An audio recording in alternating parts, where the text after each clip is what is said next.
गांव के किनारे एक छोटा सा घर था। कच्ची दीवारें, टीन की छत और दरवाजे पर लटकता हुआ एक पुराना सा ताला।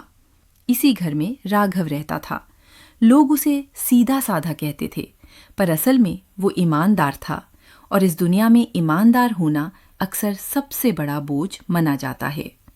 राघव के पिता एक सरकारी दफ्तर में चपरासी थे। उन्होंने राघव को सिर्फ एक सीख दी थी। बेटा, भूखा रह लेना, पर गलत काम मत करना। पिता के गुजर जाने के बाद घर की जिम्मेदारी राघव पर आ गई। माँ बीमार रहती थी, छोटी बहन की शादी का बोझ अलग।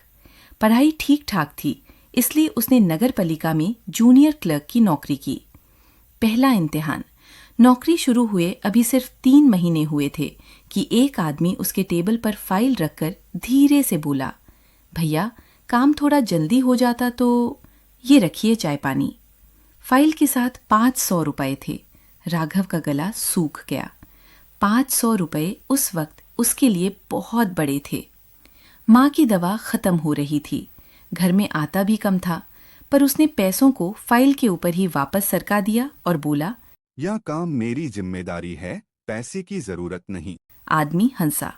दफ्तर की दुनिया। दफ्तर में उसे अजीब नज़ारों से देखा जाता, कलीग्स कहते, और सच में उसका ट्रांसफर बार बार होता रहा, कभी दूर के वार्ड में, कभी एक्स्ट्रा काम के साथ। जब बाकी लोग नए कपड़े पहनते, फोन बदलते, तब राघव वही पुरानी साइकिल पर दफ्तर आता। कभी कभी लगता ईमानदारी सिर्फ गरीबी ही देती है। घर की मजबूरी। एक रात माँ की तबीयत बहुत बिगड़ गई। डॉक्टर ने तुरंत शहर के हॉस्पिटल में भर्ती करने को कहा। बिल सुनकर राघव के पैरों तले जमीन खिसक गई। उस रात वो बहुत रोया। उसके पास सिर्फ एक ही रास्ता था, दफ्तर का सिस्टम। अगली सुबह एक कॉन्ट्रैक्टर उसके पास आया और बोला, सर, साइन चाहिए बस। 20,000 आपके। राघव ने कलाम हाथ में पकड़ ली। हाथ कांप रहा था। माँ का चेहरा आंखों के सामने आ रहा था। फिर उसने कलाम रख दिया और बोला, मैं नहीं कर सकता। उस रात उसने अपनी साइकिल बेच दी, माँ के गहने गिरवी रखे और हॉस्पिटल का बिल भरा। तन्हाई और टूटना। लोग उसे बेवकूफ समझने लगे। कुछ रिश्तेदार कहने लगे, इसकी सोच ही गलत है। बहन की शादी रुक गई क्योंकि दहेज के लिए पैसा नहीं था। राघव अक्सर सोचता, सच बोलकर मैं किसकी मदद कर रहा हूं? पर फिर उसे पिता की आवाज याद बेटा, आती। गलत करके जीना जीना नहीं होता। बदलव का दिन। एक दिन शहर में एंटी करप्शन इंक्वायरी बैठ गई। अचानक सब लोग घबरा गए। फाइल्स गायब होने लगी, फोन्स बंद होने लगे। इंक्वायरी ऑफिसर ने पूरे दफ्तर का रिकॉर्ड मंगा। सिर्फ एक आदमी के कागजात साफ थे, राघव। उससे पूछताछ हुई।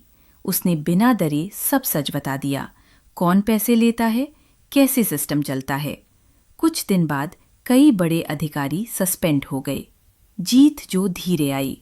मीडिया ने उसे ईमानदार क्लर्क कहकर लिखा। लोग जो कभी हंसते थे, आज सलाम करते थे। राघव को प्रमोशन मिला, सैलरी बढ़ी, बहन की शादी इज्जत से हुई। सबसे बड़ी बात, माँ ने उसके सर पर हाथ रखकर कहा, बेटा, तूने मुझे शर्मिंदा होने नहीं दिया। आखिरी सीख, आज राघव उसी दफ्तर में बड़ा अधिकारी है। वो जब नए लोगों को ज्वाइन करवाता है, सिर्फ एक बात कहता है, ईमानदारी तुरंत अमीर नहीं बनाती, पर ये जरूर सिखाती है कि आईने के सामने कैसे खड़े रहना है। और शायद यही सबसे बड़ी जीत होती है।